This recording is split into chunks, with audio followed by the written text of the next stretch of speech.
একটা শুধু বলে দিই, আমাদের মা বোনরা তারা আল্লাহ সুবহানাহু ওয়া তাআলার কাছে এমন কিছু আশা করে না, জানেন? তারা আমাদের চেয়েও তাদের চিন্তা একেবারে ঠুনকো। কি ঠুনকো? যদি কোনো একটা ভালো পরিবারে তার বিয়ে হয়ে যায়, তার স্বামী যদি ভালো ইনকাম হয় বা দেখতে হ্যান্ডসাম হয় বা ভদ্র ভালো চরিত্রের হয়, এই স্বামী যদি মুশরিক হয়, এই মহিলা তাকে ছাড়তে পারে না, ছাড়তে চায় না, ছাড়তে পারে না। ধর্মের জন্য একটা বেনামাজি পুরুষকে যদি ছেড়ে দিতে হবে, এই মহিলাদের মধ্যে সেই চিন্তাটা থাকে না। তার স্বামী হারামখোর, তার স্বামী বেনামাজি, মুশরিকি আকীদা রাখে, সে এই সংসারকে ভেঙে দিতে চায় না।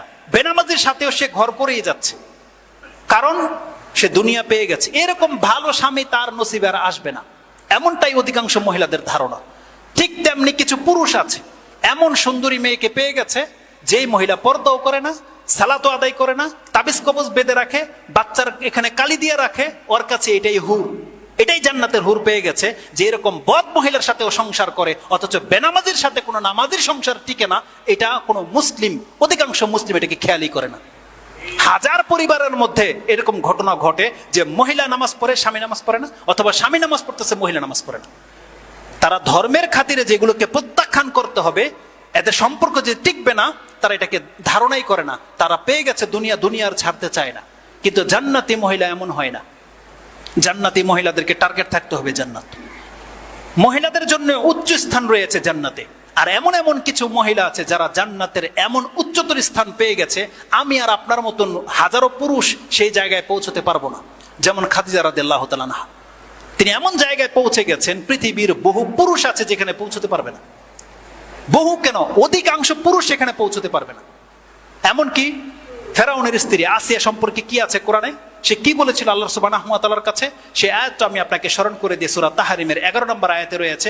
আল্লাহ বলছেন, ওয়াদারাবাল্লাহু মাসালাল লিল্লাযিনা আমানু ইমরাতা ফিরআউনা, আমি তোমার কাছে একজন মুমিন মহিলার দৃষ্টান্ত পেশ করতেছি যে ফেরাউনের স্ত্রী ছিল। একটু আগে যে কথাটা বলেছি, আপনি আবার এটাকে দলিল গ্রহণ করে দিয়েন না। তাহলে ফেরাউনের স্ত্রী যদি ফেরাউনের সাথে ঘর করতে পারে, তাহলে আমি বেনামাজি পুরুষের সাথে ঘর করলে সমস্যা কি? এটা বলবেন? আর ফেরাউনের ছিল কাফের, আর ফেরাউনের স্ত্রীর কাছে ঈমান নতুন করে এসেছে, কিন্তু তিনি কিন্তু ঈমান গ্রহণ করেছিলেন, প্রকাশ করতে পারেনি। আর মুসা আলাইহিস সালামও চায়নি যে সেটা প্রকাশ করা হোক, এটা আল্লাহর পক্ষ থেকে গোপন রাখতে বলা হয়েছিল। কিন্তু সময় যখন এসেছে প্রকাশ করে দিয়েছে। তখন আর বলেনি যে ফেরাউন আমার স্বামী, তাই আমি ফেরাউনের পক্ষে আছি। যখন ঈমানের কথা এসেছে, তখন তিনি এলান করে দিয়েছে যে আমি মুসার পক্ষে আছি। আর তারপরে তাকে আঘাত করা হয়েছে। সেই দিনের ঘটনা, তিনি বাঁচতে চাইনি এই দুনিয়াতে, তিনি আল্লাহর কাছে জান্নাত চেয়েছিলেন। সে কি বলেছিল? যে আল্লাহর কাছে এতটা পছন্দনীয় হয়েছে যে আল্লাহ কোরআনের একটা আয়াতে আপনাদেরকে জানিয়ে দিয়েছে। সেটা কি করেছিল?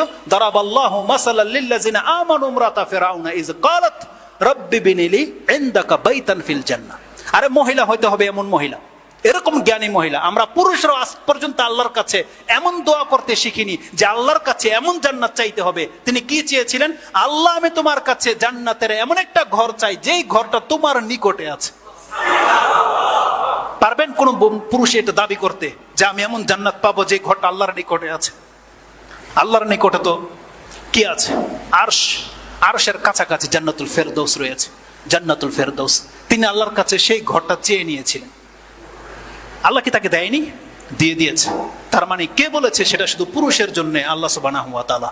যে কারোর জন্য আল্লাহ বলছেন, ইন্নামা আকরামাকুম ইনদাল্লাহি আতকাকুম, আমার কাছে মর্যাদাবান সেই ব্যক্তি যে পরহেজ করে। সেটা পুরুষও বুঝি না, মহিলাও বুঝি না। আল্লাহ সুবহানাহু ওয়া তাআলা বলছেন, আমাকে যে ভয় করে চলে তার মর্যাদা এরকমই হয়ে থাকে। সুবহানাল্লাহ, তারা কোথা থেকে কোথায় পৌঁছে গেছে। আল্লাহ সুবহানাহু ওয়া তাআলা আমাদেরকে বোঝার এবং সেই অনুযায়ী আমল করার তৌফিক দান করুন।